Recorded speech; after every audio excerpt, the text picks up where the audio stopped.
নমস্কার দর্শক বন্ধু, মনের যে কোনো অপূর্ণ ইচ্ছা খুব তাড়াতাড়ি পূরণ করতে আজ মাঘ মাসের এই প্রথম সোমবারেই আমাদের এই ভিডিওতে দেওয়া শিবের এই শক্তিশালী রুদ্রভৈরব মন্ত্রটি দিনে অথবা রাতে যে কোনো সময় মাত্র 108 বার শ্রদ্ধার সাথে শ্রবণ করুন। দেখবেন এই মন্ত্র শ্রবণে শুধু যে আপনার মনের অপূর্ণ ইচ্ছা পূরণ হবে তা কিন্তু নয় বন্ধু, যে কোনো সমস্যাও মিটবে খুব তাড়াতাড়ি। এই মন্ত্র এতটাই শক্তিশালী যে যে কোনো কাজ শুরু করার আগে যদি এই মন্ত্র পাঠ বা শ্রবণ করা যায় তাহলে সে কাজটি সফল হবেই। এমনকি জীবনের যে কোনো বিপদে সুরক্ষা দেবে শিবের এই রুদ্র ভৈরব মন্ত্রটি। এও বিশ্বাস করা হয় যে শিবের এই রুদ্র ভৈরব মন্ত্রে শনির সাড়ে সাতির খারাপ প্রভাবও দূর হয় খুব তাড়াতাড়ি। অর্থাৎ যাদের জন্মকুষ্ঠিতে শনিদেবের সাড়ে সাতি আসতে চলেছে অথবা চলছে, তারাও সাড়ে সাতির চলাকালীন নানা জটিল সমস্যা থেকে মুক্তি পাবেন খুব তাড়াতাড়ি। তাহলে বন্ধু, আর কথা না বাড়িয়ে আমরা এবার পাঠ করছি শিবের সেই শক্তিশালী রুদ্র ভৈরব মন্ত্রটি। আপনারা ভক্তি ভরে শুধুই শ্রবণ করুন। ওম হং শম নম গম কম শম খম মহাকাল ভৈরবায় নমঃ। ওম হং শম নম গম কম শম খম মহাকাল ভৈরবায় নমঃ।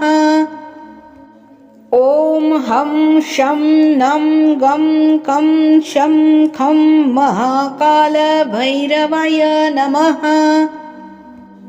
ওম হং শম নম গম কম শম খম মহাকাল ভৈরবায় নমঃ।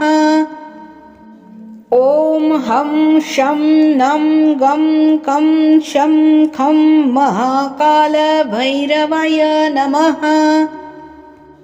ওম হং শম নম গম কম শম খম মহাকাল ভৈরবায় নমঃ। ওম হং শম নম গম কম শম খম মহাকাল ভৈরবায় নমঃ। ওম হং শম নম গম কম শম খম মহাকাল ভৈরবায় নমঃ। ওম হং শম নম গম কম শম খম মহাকাল ভৈরবায় নমঃ। ওম হং শম নম গম কম শম খম মহাকাল ভৈরবায় নমঃ। ওম হং শম নম গম কম শম খম মহাকাল ভৈরবায় নমঃ। ওম হং শম নম গম কম শম খম মহাকাল ভৈরবায় নমঃ। ওম হং শম নম গম কম শম খম মহাকাল ভৈরবায় নমঃ। ওম হং শম নম গম কম শম খম মহাকাল ভৈরবায় নমঃ। ওম হং শম নম গম কম শম খম মহাকাল ভৈরবায় নমঃ। ওম হং শম নম গম কম শম খম মহাকাল ভৈরবায় নমঃ। ওম হং শম নম গম কম শম খম মহাকাল ভৈরবায় নমঃ। ওম হং শম নম গম কম শম খম মহাকাল ভৈরবায় নমঃ। ওম হং শম নম গম কম শম খম মহাকাল ভৈরবায় নমঃ। ওম হং শম নম গম কম শম খম মহাকাল ভৈরবায় নমঃ। ওম হং শম নম গম কম শম খম মহাকাল ভৈরবায় নমঃ। ॐ हं शं नं गं कं शं खं महाकालभैरवाय नमः। ॐ हं शं नं गं कं शं खं महाकालभैरवाय नमः।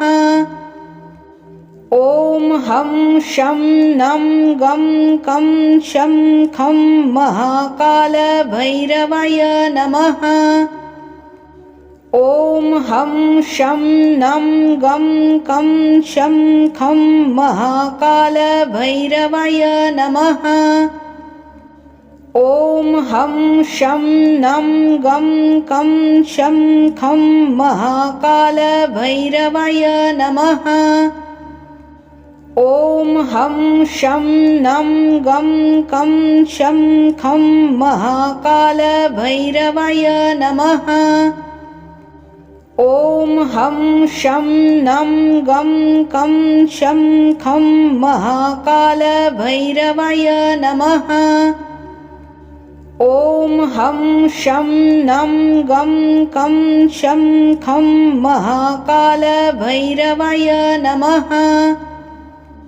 ॐ हं शं नं गं कं शं खं महाकालभैरवाय नमः।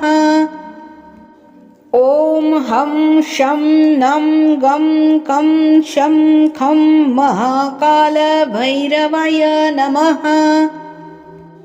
ॐ हं शं नं गं कं शं खं महाकालभैरवाय नमः। ॐ हं शं नं गं कं शं खं महाकालभैरवाय नमः। ॐ हं शं नं गं कं शं खं महाकालभैरवाय नमः। ॐ हं शं नं गं कं शं खं महाकालभैरवाय नमः। ॐ हं शं नं गं कं शं खं महाकालभैरवाय नमः। ॐ हं शं नं गं कं शं खं महाकालभैरवाय नमः। ॐ हं शं नं गं कं शं खं महाकालभैरवाय नमः। ॐ हं शं नं गं कं शं खं महाकालभैरवाय नमः। ॐ हं शं नं गं कं शं खं महाकालभैरवाय नमः। ॐ हं शं नं गं कं शं खं महाकालभैरवाय नमः। ॐ हं शं नं गं कं शं खं महाकालभैरवाय नमः। ॐ हं शं नं गं कं शं खं महाकालभैरवाय नमः। ॐ हं शं नं गं कं शं खं महाकालभैरवाय नमः। ॐ हं शं नं गं कं शं खं महाकालभैरवाय नमः। ॐ हं शं नं गं कं शं खं महाकालभैरवाय नमः। ॐ हं शं नं गं कं शं खं महाकालभैरवाय नमः। ॐ हं शं नं गं कं शं खं महाकालभैरवाय नमः। ॐ हं शं नं गं कं शं खं महाकालभैरवाय नमः। ॐ हं शं नं गं कं शं खं महाकालभैरवाय नमः। ॐ हं शं नं गं कं शं खं महाकालभैरवाय नमः। ॐ हं शं नं गं कं शं खं महाकालभैरवाय नमः। ॐ हं शं नं गं कं शं खं महाकालभैरवाय नमः। ॐ हं शं नं गं कं शं खं महाकालभैरवाय नमः। ॐ हं शं नं गं कं शं खं महाकालभैरवाय नमः। ॐ हं शं नं गं कं शं खं महाकालभैरवाय नमः।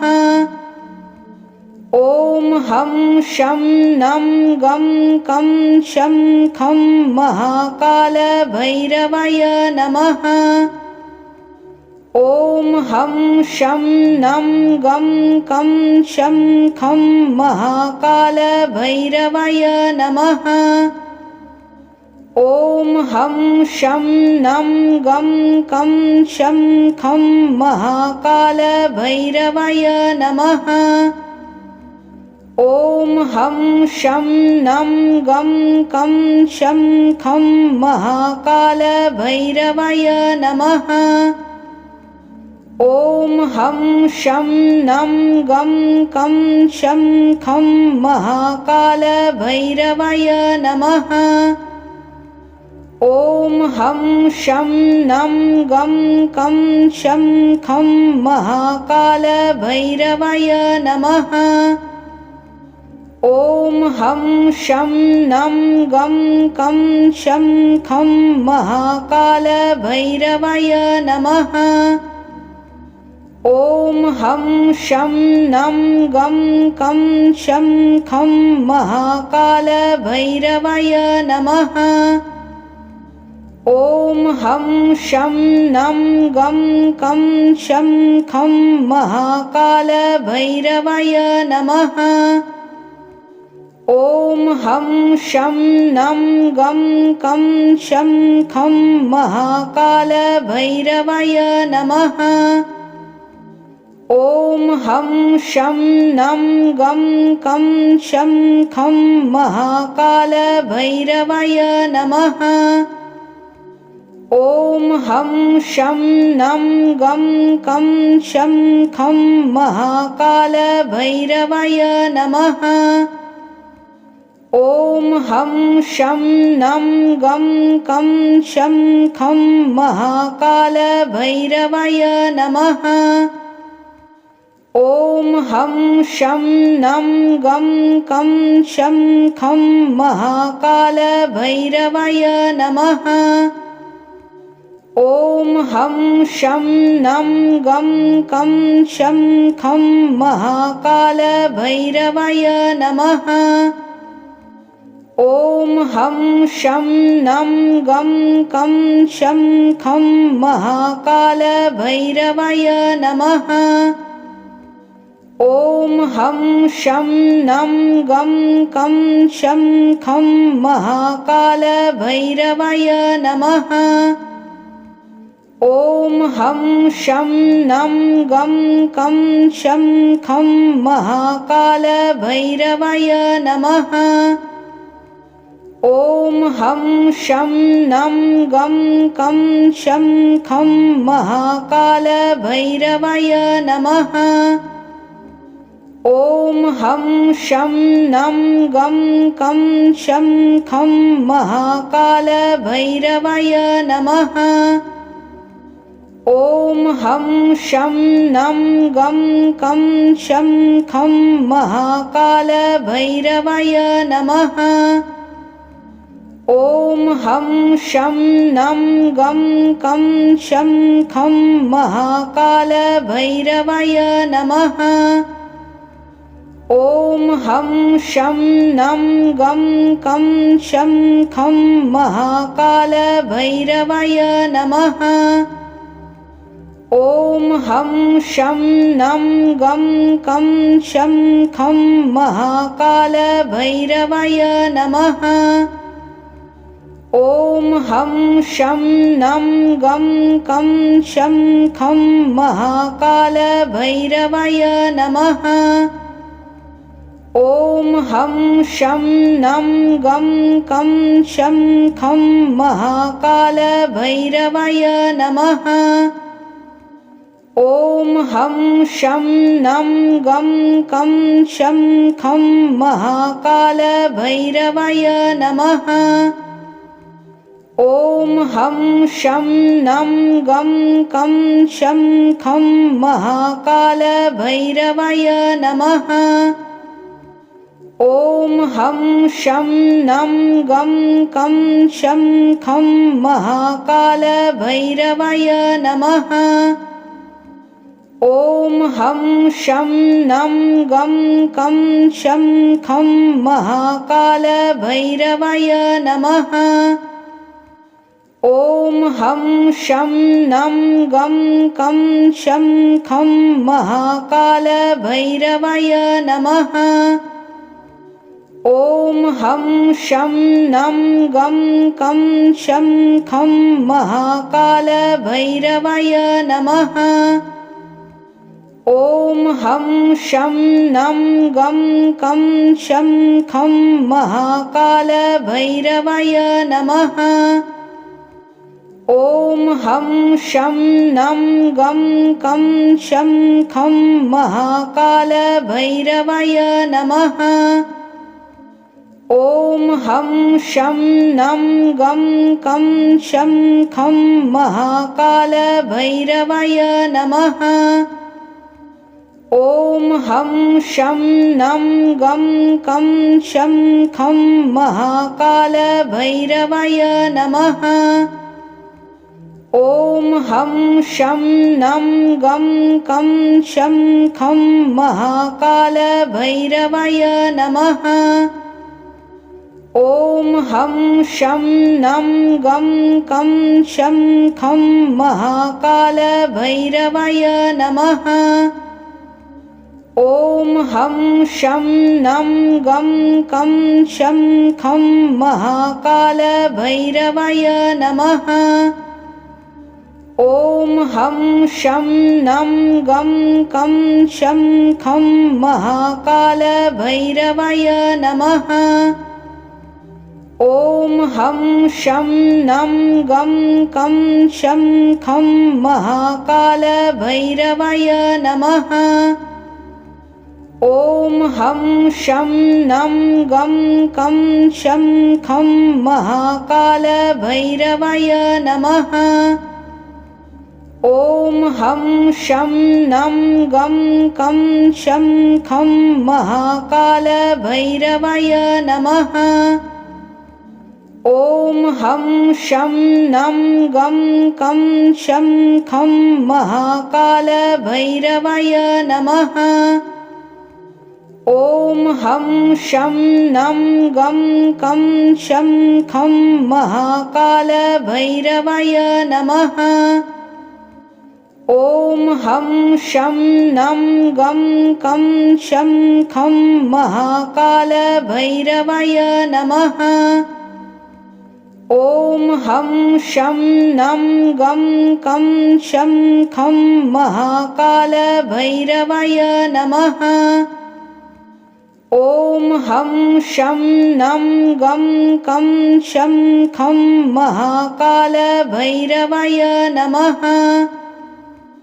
ॐ हं शं नं गं कं शं खं महाकालभैरवाय नमः।